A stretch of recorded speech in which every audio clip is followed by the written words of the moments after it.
The sluggish, brown-skinned river finds its way through the silver cactus desert, lends its weight to the dams and the lands of the thirsty-eyed men. The river, spare and strange, counters dust and death with tremulous pools for the curandero's pigeons. The river and the people combine. The river swallows time. So much depends on the snow in Colorado.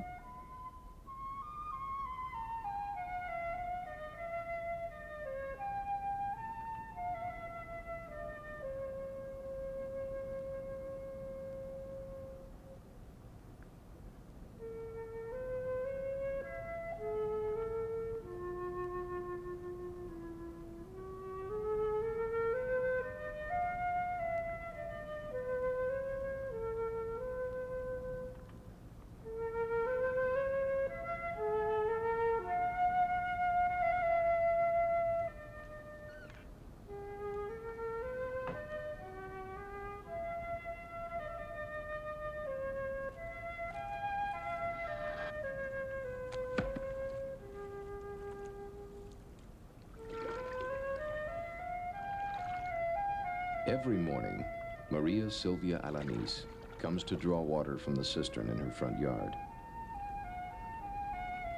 For 6 years, she, her husband, and their 5 children have been living alongside a cucumber field. The house is north of the town of Mission in the lower Rio Grande Valley of Texas, near the Mexican border.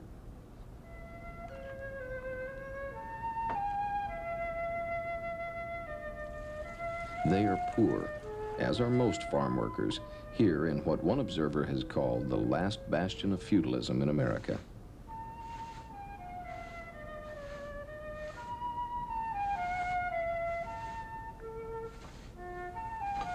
Ricardo Alanis earns perhaps $80 a week when there is work, but the work is seasonal, so often there is nothing. The children are malnourished. Life is harsh and unrewarding. For all the Alanises must endure, there's something else that makes life dangerous. The water that fills their cistern comes from an irrigation canal about 50 yards behind the house, part of the elaborate irrigation system which supplies water to the cucumber field.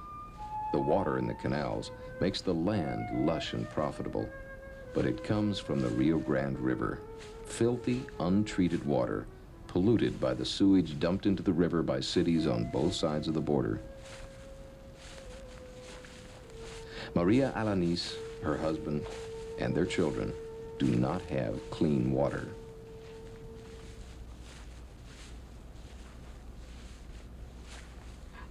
Every morning, instead of turning on the tap in the kitchen, Maria Alanis leaves the house and walks back through the cucumber field to the canal. She opens a valve which allows the canal's water to flow into the irrigation ditch between the field and the house. The Alanises have dug a small trench to divert some of the irrigation water into their cistern. They've rigged a screen in front of a small pipe which runs underground the last few feet to the cistern where the water is stored.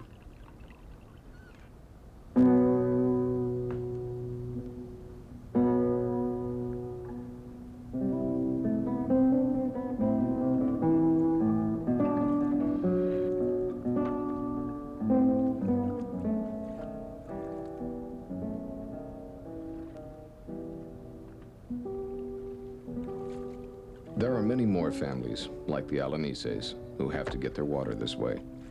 Perhaps 75,000 to 100,000 people living in scattered rural settlements, known as colonias, must haul water in barrels, or use the canal, or dig shallow wells. This situation results in one of the worst sets of health statistics outside of Calcutta. Serious diseases, such as typhus, typhoid, polio, and leprosy, virtually wiped out everywhere else in America, are common in the Rio Grande Valley. The reason, say many of the local doctors and health administrators, is the lack of clean water for drinking, cooking, bathing, and cleaning. This represents the cruelest dimension of life for Mexican Americans in the Rio Grande Valley. Across the Missouri Pacific Railroad tracks, usually on the north sides, are Los Pueblos Mexicanos, the Mexican towns, many created by law 50 years ago.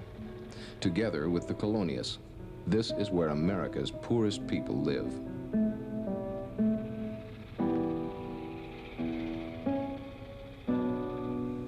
According to the United States Department of Commerce, the nation's 3 poorest metropolitan areas are located here. The per capita income is about $2,300 a year, less than half of the national average. In the rural areas, it's worse. The reasons for this are a complicated mesh of historical, cultural, and geographical factors, worsened by rigid economic realities. In this part of the country, the economics work to create a system which not only denies people a chance at some of the things which make life worth living, it actually works to move them toward dying. They call it El Valle de Lágrimas, the Valley of Tears. The whites, or Anglos, call it the Magic Valley because the valley has become another one of America's boom towns. Ironically, the boom is based on water. The Anglo minority, perhaps 20% of the population, controls the area economically and politically. They also control the water, and thus have had a great effect on the beginning of the water supply problem and what efforts there have been to solve it. Water has made the lower Rio Grande Valley one of the most productive agricultural areas in the world. The land was always good, an alluvial fan with rich, deep topsoil. With the addition of elaborate irrigation systems and upriver dams, cultivated land and farm cash income has doubled in the past 20 years. There's been a dramatic increase in industrial development as well. Company after company has been relocating here, drawn by low wage scales and trade advantages.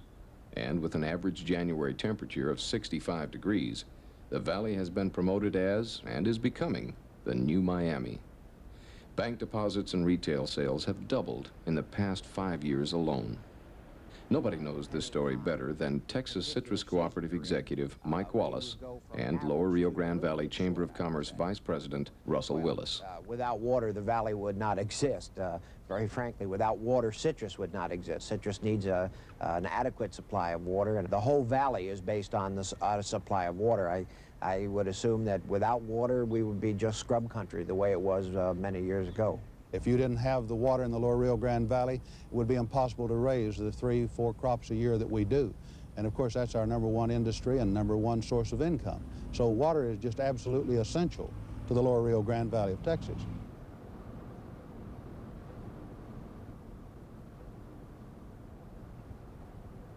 But when people like Wallace and Willis talk about water in the Rio Grande being essential, they mostly mean essential for growing money. It's taken for granted that people have water that's safe enough to drink. Many people do not. They live in the colonias, perhaps 75 to 100 settlements scattered throughout the valley. Some are unnoticed, miles from the nearest town, and others are now bumping up against the incorporated areas. The familiar state health department signs are never seen along the dusty, rutted roads that lead to the colonias. Although a few of them have been settled for some time now, they first began mushrooming about 25 years ago, spurred on by 2 successive events. The first was the decline of the Patron system. Alejandro Moreno runs Colonias del Valle, the Colonias Advocate Organization formed in 1967. There were many persons who were living out on the farms in housing provided by the patron, the owner of the farm. Through time, as he noticed that it was getting too expensive, he began to sell the houses to the people and also to knock down some of these houses and to take pieces of land and subdivide them. Then in 1953, a piece of high-priced engineering came along, the Falcon Dam. It increased cultivated acreage, and with it, the demand for farm labor. Nickel-and-dime real estate operators bought cheap land and sold it to the newly arrived farmhands, exploiting the migrant workers' desire for a piece of land of their own. The tiny lots, priced to sell, went for as little as $50 down and $5 a month. Public Health Director for the Rio Grande Valley, Dr. Paul Musgrave. Obviously, these people seek a place to live, and they have done that. And I think, to their credit, they have sought a place within their means. And their means, of course, is limited, and hence they have congregated in what has come to be known the colonias, which are not the higher socioeconomic levels of the valley. Nonetheless, Bill Parrish, General Manager of an irrigation district. I do think that the people who sold them the land failed to explain to them that there weren't any services suitable for a dense residential kind of development. They didn't tell them about the various taxes that existed and this sort of thing. So perhaps the people who bought in the colonias were not as well informed as they could have been. That's for sure. The people had to locate their colonias in unincorporated, unregulated areas that had no water service or sewers, or indoor plumbing, or proper drainage. And the situation still prevails today. Dan Hawkins, who's been running Su Clinica Familia, your family clinic, since 1971. That the major single cause of these problems is the water. The vast majority of the people living out in rural areas are drinking water either drawn from canals, which are used to irrigate the fields and are laced with insecticides and have bacteria from fecal matter from the cows and the animals out there, or from a rain barrel, which is also subject to the same sorts of problems, or from shallow wells, which often run 3 to 5 feet and perhaps as deep as 20 feet under the ground. The problem is that these shallow wells are often located close to the house, and there's something else that's located close to the house, and that's the outdoor privy. In most rural areas, they don't have running water, so they don't have indoor plumbing. And the problem there is, of course, that the bacteria from the fecal matter will run through the water table and contaminate the water that's being taken up to be used for bathing and drinking and what have you. Here are results of tests done a few years ago on the water from 2 shallow wells in 2 different colonias. In both cases, the Hidalgo County Health Department found the water contaminated by coliform bacteria. As the Health Department notes at the bottom of the report, water of satisfactory bacteriological quality should be free from coliform organisms. Another means of getting water is to haul it in from wherever they can get it. Sometimes the drive can be 10 miles or more. 3 or 4 times a week, they go in battered pickups to a store, a gas station, or a friend's house in town. Wherever they can find a source of clean water, they haul and store the water in discarded 55-gallon drums, which in some cases were used to hold the toxic pesticides sprayed on the fields. If people are lucky, there's a tap along the main road running by the colonia, like this one in Colonia Balboa, provided by the city of McAllen, where Pedro Ibanez comes to get water for his wife and 3 children. Ibanez is a farm worker who's been in the United States for 20 years, the last 7 as a resident of Balboa. We're lucky that the public water hydrant is this close to our house.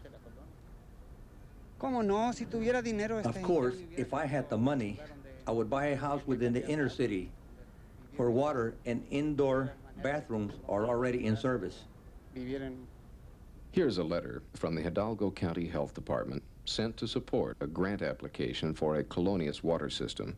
The letter says that water is stored in rusty barrels that are open and exposed to animals and dust and filled with mosquito larvae and fecal contamination.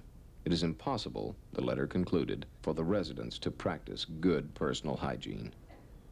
Earlier that day, Ibanez made one of his frequent trips to Dr. Ramiro Caso, who runs a busy clinic in the McAllen barrio. This time, the visit was to treat Jose Angel, his 3-year-old son who's been sick a good deal of his life. The boy has been to Caso's office with several water-related diseases, stomach parasites and skin infections, plus pneumonia and several bouts of flu. And if there is sometimes not enough water for health, sometimes there is too much.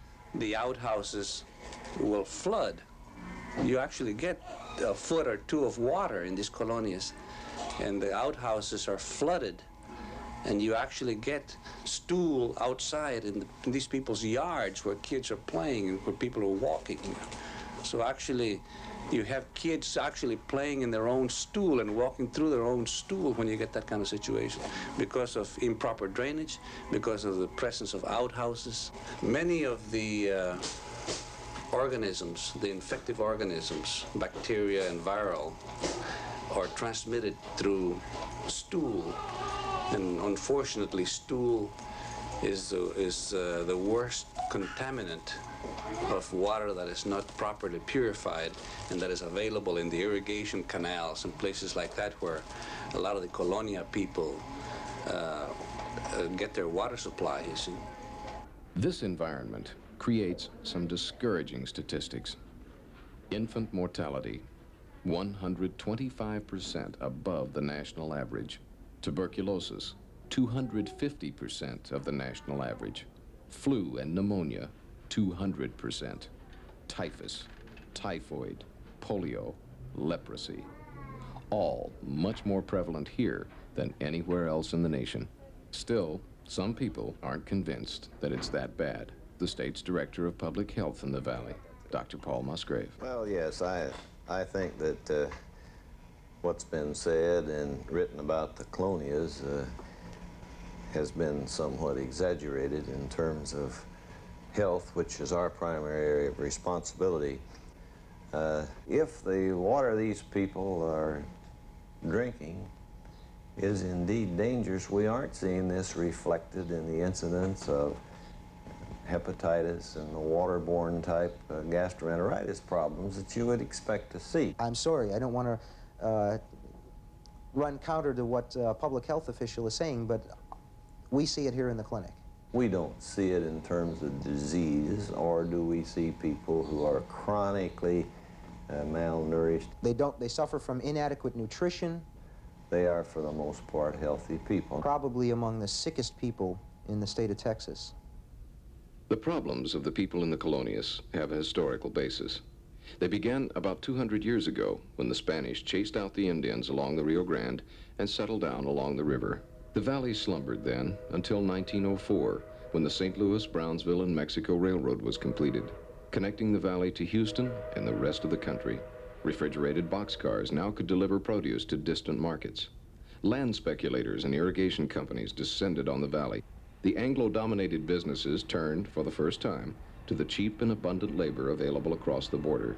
For a few pesos a day, the men and mules laid the tracks and cut down the mesquite and prickly pear, preparing the land for a harvest they would never enjoy. Later came the traditional land promoters, buying up the land and subdividing it for home sites. In the 1950s, a new boom began, and it began with agriculture. A new upriver dam provided a sure and steady supply of water. Newer and more modern packing plants were built to handle the produce pouring out of the fields. Each town scrambled for industrial parks to attract light industry, and tourism, known locally as the winter Texan trade, took off. The tourists, mostly from the Midwest, now spend all or part of the winter in the trailer parks scattered through the orange groves, pouring $26 million a year into the valley's economy. In the colonias, meanwhile, not much happened. The curanderos, or faith healers, operated as they had always done, and along with the church, took hold. The settlements, looking more permanent all the time, maintained the flavor of the people's rural origins. Then in the mid-60s came the first stirrings of Mexican-American political activism in the valley. In 1966, the farm workers' strike. Then school walkouts. And in 1970, Alejandro Moreno ran for Hidalgo County Commissioner on the Raza Unida party ticket. Raza Unida had already taken over one South Texas county, and thereafter it became evident that the Anglo establishment would be in continual confrontation with the colonias and their leaders. One of the first of these encounters took place with an irrigation district. Though districts deal primarily with intricate irrigation systems, they're also permitted under the law to provide drinking water if they choose to do so. In this case, they did not. The district sponsored a bill which passed in the legislature. The new law allowed them to exclude urban property, in other words, the colonias, from their districts. David Hall is an attorney with Texas Rural Legal Aid in Weslaco, representing the colonias. Well, they went to two representatives, one in the House and one in the Senate at that time, and sold them a bill designed, as they said, to eliminate the taxation upon the poor residents of the colonias. And the device for doing that, of course, was to throw them out of the districts. And that removed any political influence that they might have had. One of the districts admitted that they were concerned about the, quote, political mischief that the colonias residents could cause by voting themselves into office and jacking up the tax rates on a farm property in order to pay for water improvements in their area. But what it really came down to is they were afraid how these people were going to vote. No, I don't think that. It was primarily a matter of economics, and of course, it certainly was unfair to keep those people in the district and not be able to serve them and still have to charge them. Parrish's district went ahead and excluded 40 tracts as urban property, thus eliminating one way the colonias might have obtained clean water. Hall appealed the case to the U.S. Supreme Court. In April 1976, 2 justices voted to hear the case, but 4 votes are needed before a case will be reviewed. The colonias next tried to piggyback on industrial park development grants. The city of Weslaco's application included plans to extend water lines which, in part, would serve 2 colonias, Llano Grande and Agua Dulce, both of which were excluded by the irrigation district. But what does the word serve mean? The city thinks it means a 6-inch water line running down the main road between the 2 colonias. The colonias think it means the 6-inch main plus water lines in front of their homes. Without these lines, the water main out on the highway might as well be on the moon, since the residents can't afford to pay for a water system to reach the main road. In the Rio Grande Valley, disputes like this usually go against the poor. The April 6, 1976 meeting of the Weslaco City Commission. Texas Rural Legal Aid attorney Oscar Alvarez was submitted to EDA in 1972. In page 2, I like to read, it says, and to provide water services to a rapidly developing commercial area in southeast Weslaco containing 2 colonias. That's in page 2 of your application. Now, that to me reads like they're going to get water. It's written in black and white. There was a promise to the 2 colonias that they were going to get water, and it hasn't been done. Weslaco City Commissioner Hector Farias. We normally provide water through arteries, such alleys or streets, whichever the case might be. But the tapping is left up to the property owner. Am I correct on that? Sure. Could this have been what was proposed in this grant request? I agree that it's vague. The application said if it's vague, it should be interpreted in favor of these residents, not against them. They didn't write the application, the city did. And City Attorney Gaines Griffin. I think the main problem here is caused by interpretation of the word serve the colonias. Of course, in our grant application, we did show exactly what we were going to do with this money. We showed we're going to have that trunk line out there, and we do have that trunk line out there. And I think the real question here is what more are we going to do, if anything? It should be remembered that although Weslaco and the irrigation districts did not respond to the need for clean water, they did not directly create the colonias. As we've seen, history, culture, geography, and the economic system have done that. Dr. Josue Gonzalez, who grew up in the valley, is the director of Chicano Studies at Southern Methodist University. The system, in fact, I think creates the culture of poverty in very much the same way that it creates colonies. And we can have colonies abroad, or we can have colonies internally. The colonias serve the purposes of this society. They are not benign purposes. Will the people who live on the valley's back streets ever have clean water? Maybe.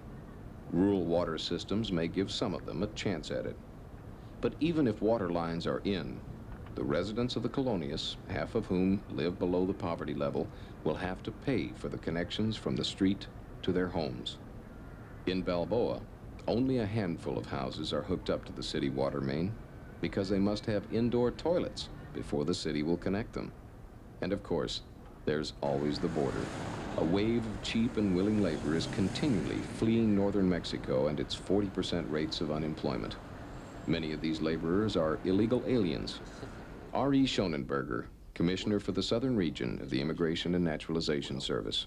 When you have a large number of illegal workers who will work for under any conditions and for any wage available, it tends to greatly displace the people and depress the wage rate, the hourly wage rate particularly. And so the system will continue. For one side of the water equation, this is fine. I see nothing but growth and development, and that's not Chamber of Commerce talk. In all of our surveys that we've run, there's going to be increased industrial development. That is evident at the present time by the construction programs that are going on and the expansion of industry. The growth of the tourism industry, we just don't know how far it's going to go. It's just going to go really as far as we provide for it. For the other side, it is not so fine. Dr. Ramiro Caso. We're going to have to make a basic decision as to what is it that we call a handout and what is it that we do not call a handout. I think that's where the hang-up is. We don't think that giving medical care to elderly is a handout anymore. We used to think that. I think everybody should have the right to a clean glass of water. I think it should be a very fundamental right. Every American certainly should be entitled to it. Every person should have available to him clean drinking water. There is a terrible irony in this situation. In the fields are both sides of the water equation.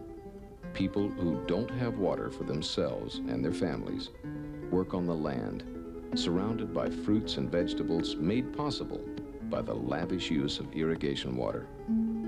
The expensive irrigation systems of pumps and pipes and canals are designed and financed and built.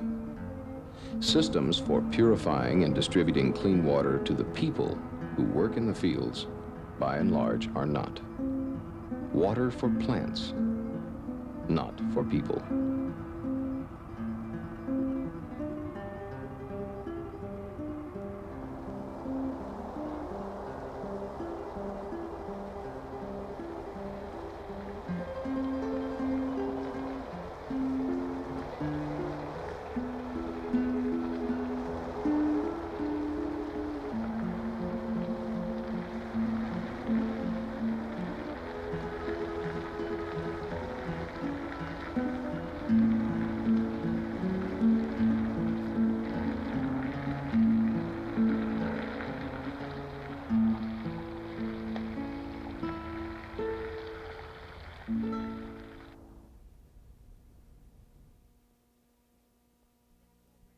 This program was made possible in part by a grant from the Corporation for Public Broadcasting.